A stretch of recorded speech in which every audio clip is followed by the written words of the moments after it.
অবক্ষয়ের মরুপ্রান্তরে এক ফালি সবুজের সন্ধান। আজ সকাল ৯টার কিছু আগে মাথাভাঙা শহরের উপকণ্ঠে অবস্থিত পচাগড় জুনিয়র বেসিক প্রাথমিক বিদ্যালয়ে পৌঁছে যেন এক অন্য বাস্তবতার মুখোমুখি হলাম।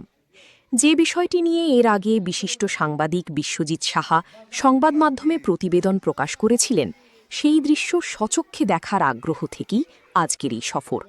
সঙ্গে ছিলেন আমার এক বরিষ্ঠ সাংবাদিক সহকর্মী। আমাদের দৃষ্টিভঙ্গি ভিন্ন হতে পারে, বিশ্লেষণও আলাদা হতে পারে, কিন্তু একটি বিষয়ে আমরা দুজনেই একমত হলাম: অবক্ষয়ের এই মরুপ্রান্তরের মাঝেও এখনও কিছু সবুজ বেঁচে আছে। আজকের সমাজ বাস্তবতায়, যেখানে দুর্নীতি, কাটমানি, অনিয়ম এবং মূল্যবোধের অবক্ষয়ের খবর প্রতিদিন সংবাদ শিরোনাম হয়ে উঠছে, সেখানে একটি প্রাথমিক বিদ্যালয়ে গিয়ে দেখা গেল সম্পূর্ণ ভিন্ন এক চিত্র। প্রায় ৮০ বছরের ঐতিহ্যবাহী এই বিদ্যালয়ের প্রধান শিক্ষক, যিনি সম্প্রতি শিক্ষার ক্ষেত্রে বিশেষ স্বীকৃতিও অর্জন করেছেন, তিনি তার ছাত্রছাত্রীদের শুধু পাঠ্য বইয়ের শিক্ষা দিচ্ছেন না, তিনি শেখাচ্ছেন সততার পাঠ, মানবিকতার পাঠ, নাগরিক দায়বদ্ধতার পাঠ। আমাদের সময়ে বাবা মা যে মূল্যবোধের শিক্ষা দিতেন, সেই শিক্ষাই বারবার বিদ্যালয়ের মাধ্যমে শিশুদের মনে প্রতিষ্ঠিত হলে তা একদিন সমাজের ভিত্তিকে শক্তিশালী করে।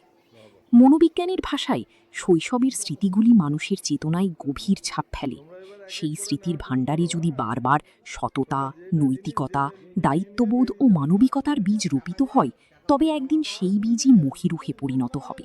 আজ যখন চারদিকে অবক্ষয়ের গল্প, তখন এই বিদ্যালয়ের প্রাঙ্গণে দাঁড়িয়ে মনে হল, কেউ কেউ এখনও নীরবে সবুজের চারা রোপণ করে চলেছেন।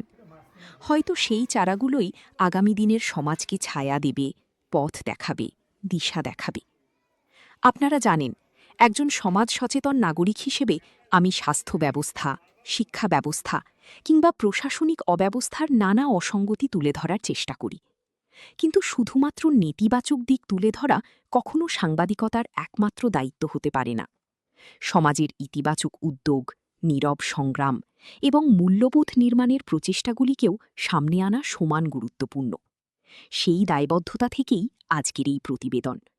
কারণ অবক্ষয়ের মরুভূমির মাঝখানে যদি কোথাও এক ফালি সবুজ জন্ম নেয়, তবে তাকে দেখানো, তাকে স্বীকৃতি দেওয়া এবং তার গল্প মানুষের কাছে পৌঁছে দেওয়া আমাদের কর্তব্য। আপনারা দেখছেন মাথাভাঙা নিউজ পোর্টাল। সব ধরনের খবরের আপডেট পেতে পেজটিকে লাইক, ফলো ও শেয়ার করুন।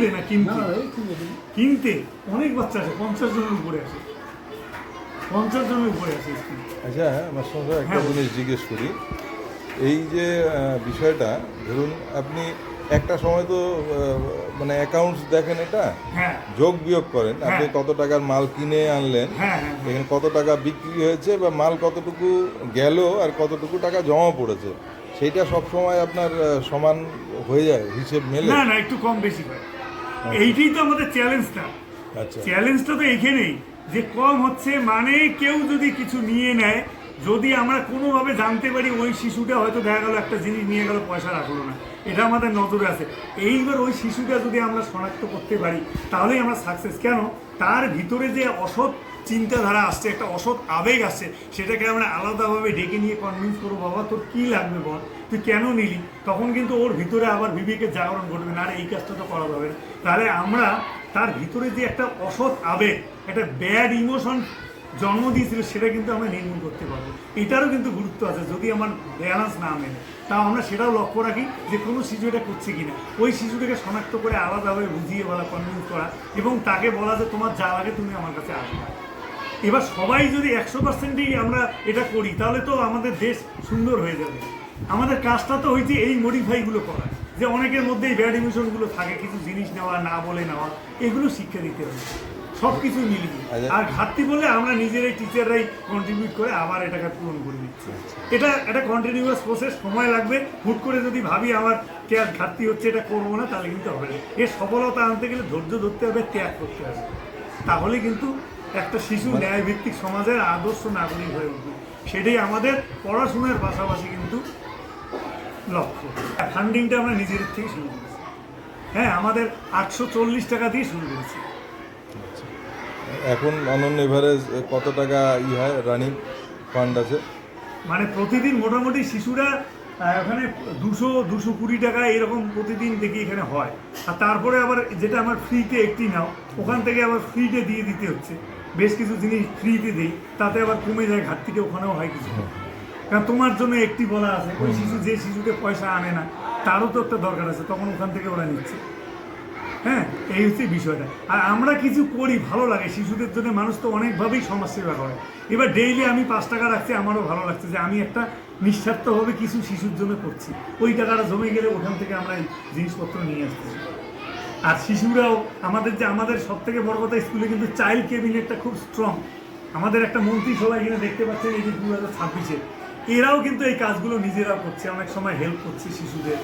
হ্যাঁ, এরাও সব কিছু করে এবং আমার সঙ্গে হয়তো দোকানে গিয়ে তারা জিনিস আনছে, তারা কয়েন চিনতেছে, টাকা পয়সা চিনতেছে। মোট কথা উদ্যোগটা নিলাম, আশা করি লেগে থাকবো, কতটা কি হয় সার্থক করবার জন্য।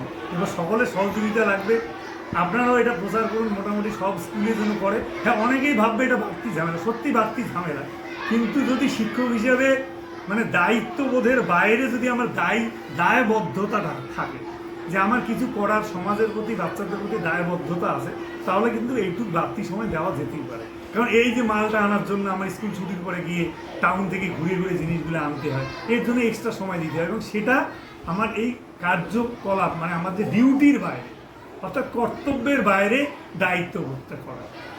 যেমন আমাদের স্কুলে দেখুন জল নেই, পানীয় জলের অভাব, কিন্তু যে জলটা আছে ফিল্টার আছে, জলে গন্ধ খায় না। এবার সামনে যে আমাদের সোলার পাম্প আছে, সেখান থেকে প্রতিদিন জল এনে দেয়, একটা ড্রাম রাখা আছে দেখুন, ওই যে পানীয় জল, ওখান থেকে জল এনে দিই, এখান থেকে ওরা জল কালেকশন করে। এবার এটা কি, এটা তো আমার ডিউটির মধ্যে পড়ে না যে শিশুদের জল আমি দেবো, এটা আমার দায়বদ্ধতা। এই বাচ্চাটা যদি ওই পাম্পে জল আনতে যায়, তাহলে একটা দুর্ঘটনা করতে পারে, এত মোটরসাইকেল টাইকেল যায়। এই জন্য 3-4 বালতি জল এনে দিই প্রেয়ারের আগে, এই জলটা দিয়ে ওদের হয়ে যাচ্ছে। এবার এখানে একটা হাই রোড আছে, কিন্তু ন্যাশনাল হাইওয়ে, সবসময় ট্রাফিক থাকে না। স্কুল যখন ছুটি হয়, সবগুলো বাচ্চাকে একখানে করে নিয়ে চল তো বাবা তোদের দিয়ে আসি, গিয়ে ওদেরকে ন্যাশনাল হাইওয়েটা পার করে দিই। এগুলো দায়বদ্ধতা, এগুলো আমাদের কিন্তু সমাজের জন্য শিক্ষক হিসেবে করতে হয়। আপনার নাম, পরিচয়? আমার নাম হচ্ছে সঞ্জীব রায়, এই স্কুলে আমি প্রধান শিক্ষক।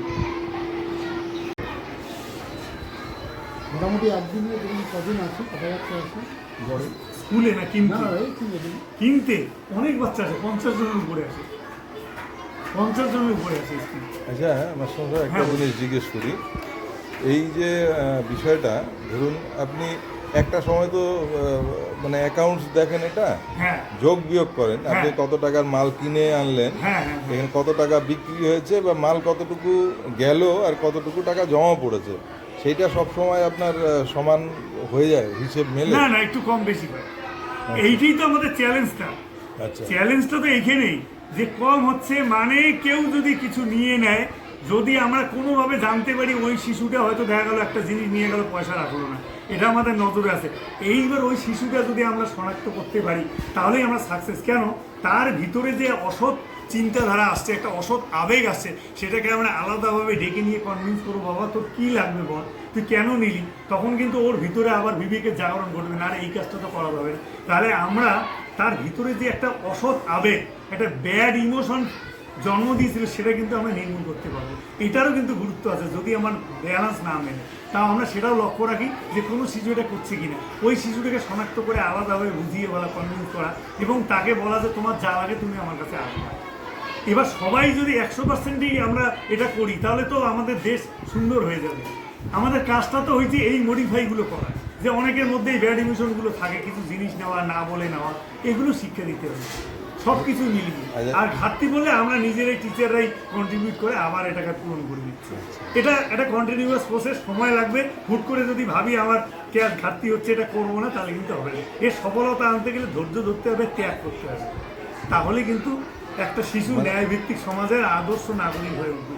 সেটাই আমাদের পড়াশোনার পাশাপাশি কিন্তু লক্ষ্য, এবং হ্যাঁ, এটা দিচ্ছে। প্রাথমিকভাবে ওই ফান্ডিংটা আপনারা নিজেদের থেকে শুরু করেছেন? হ্যাঁ, ফান্ডিংটা আমরা নিজেদের থেকে শুরু করেছি। হ্যাঁ, আমাদের 840 টাকা দিয়ে শুরু করেছি। এখন অনন্য এভারেজ কত টাকা হয়, রানিং ফান্ড আছে?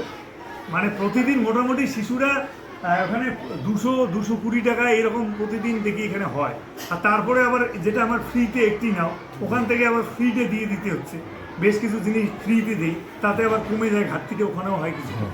কারণ তোমার জন্য একটি বলা আছে, ওই শিশু যে শিশুতে পয়সা আনে না তারও তো একটা দরকার আছে, তখন ওখান থেকে ওরা নিচ্ছে। হ্যাঁ, এই হচ্ছে বিষয়টা। আর আমরা কিছু করি, ভালো লাগে শিশুদের জন্য। মানুষ তো অনেকভাবেই সমাজসেবা করে। এবার ডেইলি আমি 5 টাকা রাখছি, আমারও ভালো লাগছে যে আমি একটা নিঃস্বার্থভাবে কিছু শিশুর জন্য করছি। ওই টাকাটা জমে গেলে ওখান থেকে আমরা এই জিনিসপত্র নিয়ে আসতেছি। আর শিশুরাও আমাদের সব থেকে বড় কথা, স্কুলে কিন্তু চাইল্ড ক্যাবিনেটটা খুব স্ট্রং। আমাদের একটা মন্ত্রিসভা এখানে দেখতে পাচ্ছেন, এই যে 2026-এ এরাও কিন্তু এই কাজগুলো নিজেরাও করছে, অনেক সময় হেল্প করছে শিশুদের। হ্যাঁ, এরাও সব কিছু করে, এবং আমার সঙ্গে হয়তো দোকানে গিয়ে তারা জিনিস আনছে, তারা কয়েন চিনতেছে, টাকা পয়সা চিনতেছে। মোট কথা উদ্যোগটা নিলাম, আশা করি লেগে থাকবো, কতটা কি হয় সার্থক করবার জন্য। এবার সকলের সহযোগিতা লাগবে। আপনারাও এটা প্রচার করুন, মোটামুটি সব স্কুলের জন্য করে। হ্যাঁ, অনেকেই ভাববে এটা বাড়তি ঝামেলা, সত্যি বাড়তি ঝামেলা, কিন্তু যদি শিক্ষক হিসাবে মানে দায়িত্ববোধের বাইরে যদি আমার দায়বদ্ধতাটা থাকে, যে আমার কিছু করার, সমাজের প্রতি, বাচ্চাদের প্রতি দায়বদ্ধতা আছে, তাহলে কিন্তু এইটুকু বাড়তি সময় দেওয়া যেতেই পারে। কারণ এই যে মালটা আনার জন্য আমার স্কুল ছুটির পরে গিয়ে টাউন থেকে ঘুরে ঘুরে জিনিসগুলো আনতে হয়, এর জন্য এক্সট্রা সময় দিতে হয়, এবং সেটা আমার এই কার্যকলাপ মানে আমার যে ডিউটির বাইরে, অর্থাৎ কর্তব্যের বাইরে দায়িত্ববোধটা করা। যেমন আমাদের স্কুলে দেখুন জল নেই, পানীয় জলের অভাব, কিন্তু যে জলটা আছে ফিল্টার আছে, জলে গন্ধ খায় না। এবার সামনে যে আমাদের সোলার পাম্প আছে, সেখান থেকে প্রতিদিন জল এনে দেয়, একটা ড্রাম রাখা আছে দেখুন, ওই যে পানীয় জল, ওখান থেকে জল এনে দিই, এখান থেকে ওরা জল কালেকশন করে। এবার এটা কি, এটা তো আমার ডিউটির মধ্যে পড়ে না যে শিশুদের জল আমি দেবো, এটা আমার দায়বদ্ধতা। এই বাচ্চাটা যদি ওই পাম্পে জল আনতে যায়, তাহলে একটা দুর্ঘটনা করতে পারে, এত মোটরসাইকেল টাইকেল যায়। এই জন্য 3-4 বালতি জল এনে দিই প্রেয়ারের আগে, এই জলটা দিয়ে ওদের হয়ে যাচ্ছে। এবার এখানে একটা হাই রোড আছে, কিন্তু ন্যাশনাল হাইওয়ে, সবসময় ট্রাফিক থাকে না। স্কুল যখন ছুটি হয়, সবগুলো বাচ্চাকে একখানে করে নিয়ে চল তো বাবা তোদের দিয়ে আসি, গিয়ে ওদেরকে ন্যাশনাল হাইওয়েটা পার করে দিই। এগুলো দায়বদ্ধতা, এগুলো আমাদের কিন্তু সমাজের জন্য শিক্ষক হিসেবে করতে হবে। আপনার নাম, পরিচয়? আমার নাম হচ্ছে সঞ্জীব রায়, এই স্কুলে আমি প্রধান শিক্ষক। হচ্ছে ঘাটতি তো থাকবেই, অভাব থাকবে, অভাবের মধ্যে এগিয়ে যেতে হবে।